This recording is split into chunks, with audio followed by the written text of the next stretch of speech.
तो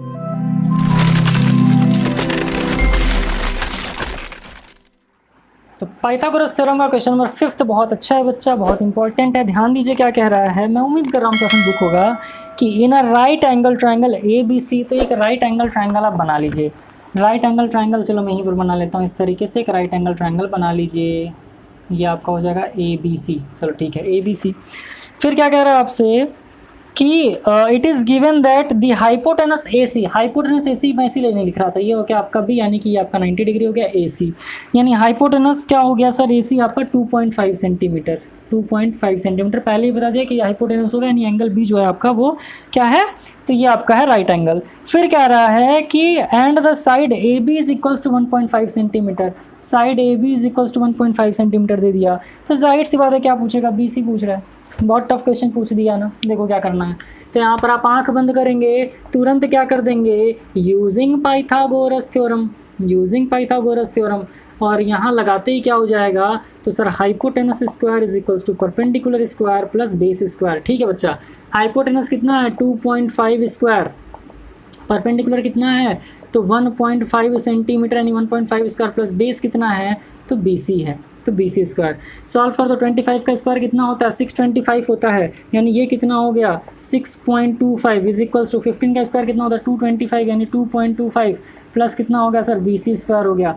इस साइड लेते आओ, 6.25 माइनस 2.25 इज इक्वल्स टू कितना हो गया BC स्क्वायर हो गया। ये कितना हो जाएगा सर 25 से 25 कैंसिल आउट हो गया, 4 is equals to BC square, तो BC इज इक्वल्स टू कितना आ जाएगा √4। तो BC की वैल्यू कितनी आ गई सर, BC की वैल्यू आ गई 2 सेंटीमीटर, यानी ये कितना हो गया 2 सेंटीमीटर हो गया। यानी ये 1.5 ये था, 2 सेंटीमीटर ये था, और ये कितना हो गया 2.5 सेंटीमीटर, क्योंकि मैंने बताया कि हाइपोटेनस ऑलवेज क्या होता है ज़्यादा। तो पहले वाले का आंसर बहुत धूमधाम से आ गया। सेकंड वाला पार्ट क्या कह रहा है सर, बी वाला पार्ट क्या कह रहा है देख लेते हैं।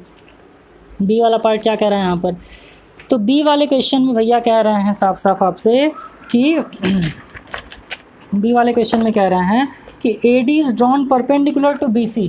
AD is drawn perpendicular to BC का मतलब क्या है कि इस तरीके से आप क्या कर लो, एक ट्रायंगल बना लीजिए। ये क्या हो गया A, ये हो गया आपका B और C। AD क्या हो रहा है, ड्रॉ हो रहा है परपेंडिकुलर, यानी कि ये कितना हो जाएगा D हो जाएगा। ठीक, फिर क्या कह रहा है सर, फिर आपसे कह रहा है कि perpendicular to BC base of an equilateral triangle. तो इक्विलैटरल ट्रायंगल का मतलब जितना लेंथ इतना इसका, उतना इसका, उतना इसका। इक्विलैटरल पहले ही बोल दिया है कि ये तीनों साइड क्या होंगे, इक्वल होंगे। फिर क्या कह रहा है, given BC is equals to 10 centimetre, यानी कि BC कितना दे दिया बच्चा आपको 10 सेंटीमीटर, यानी ये पूरा लेंथ आपका 10 सेंटीमीटर। तो समझदारों के लिए इशारा काफ़ी, जब ये 10 सेंटीमीटर तो ये भी 10 सेंटीमीटर, और ये भी कितना हो जाएगा बच्चा, ये भी आपका हो जाएगा 10 सेंटीमीटर। ठीक है, फिर क्या कह रहा है कि find the length of AD, find the length of AD, यानी ये आपसे पूछा है, लेंथ AD पूछा है, यानी परपेंडिकुलर पूछा है, correct to 1 place of decimal.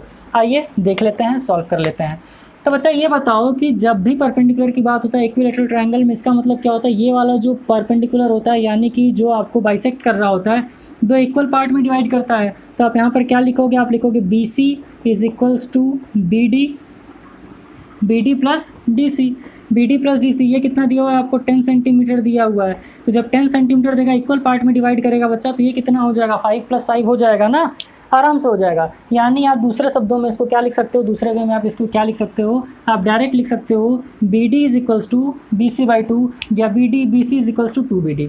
BC is equals to 2BD लिखे हैं, तो BD इज इक्वल्स टू कितना हो जाएगा, BD is equals to BC/2, और ये आपका कितना हो जाएगा बच्चा, तो BD इज इक्वल्स टू हो जाएगा 10/2, यानी कि 5 सेंटीमीटर। तो ये 5 सेंटीमीटर हो गया, ये 5 सेंटीमीटर हो गया। क्या यूज़ कर लो, पाइथागोरस थ्योरम यूज़ कर लो। तो यूजिंग पाइथागोरस बाबा लगा लो। तो पाइथागोरस लगा दोगे तो हाइपोटेनस स्क्वायर यानी AB स्क्वायर, कोई भी एक साइड आप ले सकते हो। मैं इस वाले ट्रायंगल को लेता हूँ। पहले यहाँ पर लिख लीजिएगा इन ट्रायंगल, और यार कुछ फॉर्मेलिटीज़ पूरी करनी पड़ती हैं बच्चा, वो कर लीजिए, है ना।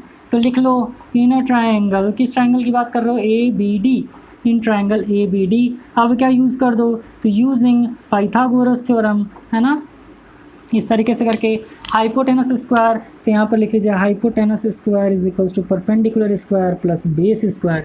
हाइपोटेनस कितना है तो AB स्क्वायर, परपेंडिकुलर कितना है AD स्क्वायर, जिसका वैल्यू आपको फाइंड करना है, प्लस ये बेस कितना है तो ये आपका हो जाएगा BD स्क्वायर। ठीक, तो AB स्क्वायर की वैल्यू कितनी है सर 10 स्क्वायर है, AD स्क्वायर की वैल्यू सर फाइंड करनी है, प्लस बी डी की वैल्यू कितनी है 5 सेंटीमीटर, तो 5 स्क्वायर कर दीजिए। तो A D square is equals to कितना हो जाएगा, ये साइड आ जाएगा तो 10 10 ज़ा 100 माइनस 5 5 ज़ा 25। तो ए डी स्क्वायर की वैल्यू कितनी आ गई, तो ये आपका आ गया 75 सेंटीमीटर। तो A D is equals to कितना हो गया, √75। √75 हो गया। 75 को आप कैसे लिख सकते हो, 75 कर लीजिए फैक्टर, तो किससे ले जाएं, 5 से जाते हैं, 5 1 ज़ा 5, 5 5 ज़ा 25, 5 3 ज़ा 15, 3 1 ज़ा कितना हो गया, 3 हो गया। इसका मतलब इसको आप क्या लिख सकते हो, तो A D is equals to 5√3 लिख सकते हैं आप, क्योंकि 5 दो बार था, एक बार बाहर आ गया तो 5√3 हो गया। क्योंकि इसको आप क्या लिखोगे, इसको आप लिख लोगे 75 को 5 × 5 × 3, है ना।